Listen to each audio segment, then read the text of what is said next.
ఏమనుకోవద్దండి, నా గొంతు ఇంకా రాలేదు, అస్సలు బాగాలేదు, ఒంట్లో బాగాలేదు.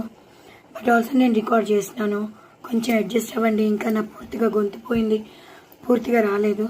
సో నేను ఇవాళ వంకాయ కూర చేద్దాం అనుకున్నాను, అల్లం పచ్చిమిర్చి కొత్తిమీర వేసి. సో దీన్ని గ్రైండ్ చేసేసుకుంటానండి.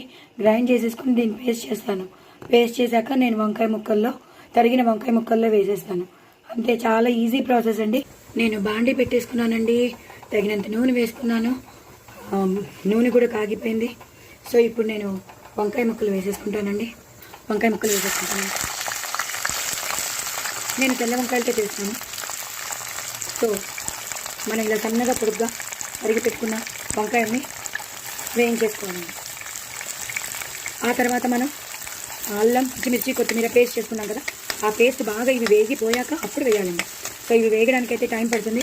ఒక 2-3 విడతల తర్వాత మీకు మళ్ళీ చూపిస్తాను. చూసారు కదండి, వేగుతున్నాయి. నేను ఇప్పుడు పసుపు వేసేసుకుంటాను. పసుపు వేసుకున్నాక ఇలా వేయించేసుకుంటాను.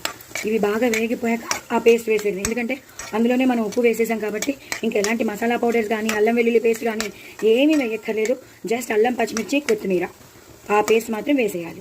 సో కావాలంటే కొంతమంది అల్లం పచ్చిమిర్చి కొత్తిమీర పేస్ట్లోనే ఉప్పు వేసేసుకుంటారు. నేను కూడా ఉప్పు అందులోనే వేసేసాను, ఇంకా సపరేట్గా ఇక్కడ వేయక్కర్లేదండి. అల్లం పచ్చిమిర్చి కొత్తిమీర పేస్ట్లోనే నేను ఉప్పు వేసేసాను. సో ఇప్పుడు ఇవి బాగా వేగాలి, బాగా సాఫ్ట్గా స్మూత్గా బాగా వేగిపోయాక ఆ పేస్ట్ వేసేద్దాం. ఆ పేస్ట్ వేసాక 2-3 నిమిషాలు ఉంచేసి బంద్ చేసేయడమేనండి. చూసారు కదండి, బాగా మగ్గిపోయి ఈ టైంలోనే మనం అల్లం పచ్చిమిర్చి కొత్తిమీర పేస్ట్ వేసేసుకోవాలి. బాగా మగ్గిపోయాయి కాబట్టి అల్లం పచ్చిమిర్చి కొత్తిమీర పేస్ట్ మీరు ఎంతైతే గ్రైండ్ చేసి పెట్టుకున్నారో అంతే. నేనైతే 10 to 11 పచ్చిమిరకాయలు వేసాను. నేను అదంతా వేసేస్తున్నాను. ఇలా చక్కగా నూనెలో ఈ వేగి ఉన్న వంకాయల్లో ఈ అల్లం పచ్చిమిర్చి కొత్తిమీర పేస్ట్ వేసేయాలి. ఇంకా ఎలాంటి పౌడర్స్ వేయకూడదండి, జస్ట్ ఇలాగే ఫ్రై అవ్వాలన్నమాట. ఈ కొత్తిమీర పేస్ట్ కూడా ఇప్పుడు ఈ వంకాయలతో పాటు ఫ్రై అవుతుంది. అప్పుడే బంద్ చేయకూడదండి, ఒక 2-3 విడతల తర్వాత కానీ బంద్ చేయకూడదు. ఈ అల్లం పచ్చిమిర్చి కొత్తిమీర పేస్ట్లో కొంతమంది ఉల్లిపాయలు కూడా వేసుకుంటారు. నేను కూడా ఇదివరకు వేశాను, ఇప్పుడు నేను వేయట్లేదు, కొంచెం సాత్వికంగా చేస్తాను. సో నేను ఇంకొంచెం పేస్ట్ పడుతుందని వేస్తున్నాను.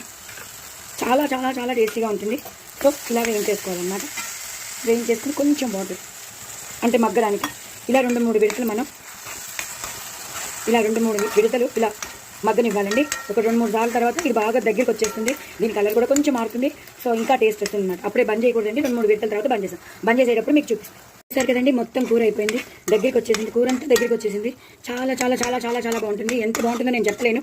వేడివేడి అన్నంలో ఎంత తింటామో మనకే తెలియదు, అంత తినేస్తామండి. వెయిట్ కూడా పెరిగిపోవచ్చు, అంత బాగుంటుంది కూర, అసలు ఆపుకోలేమండి. ఒకసారి ట్రై చేయండి. నా ఛానల్ని సబ్స్క్రైబ్ చేసి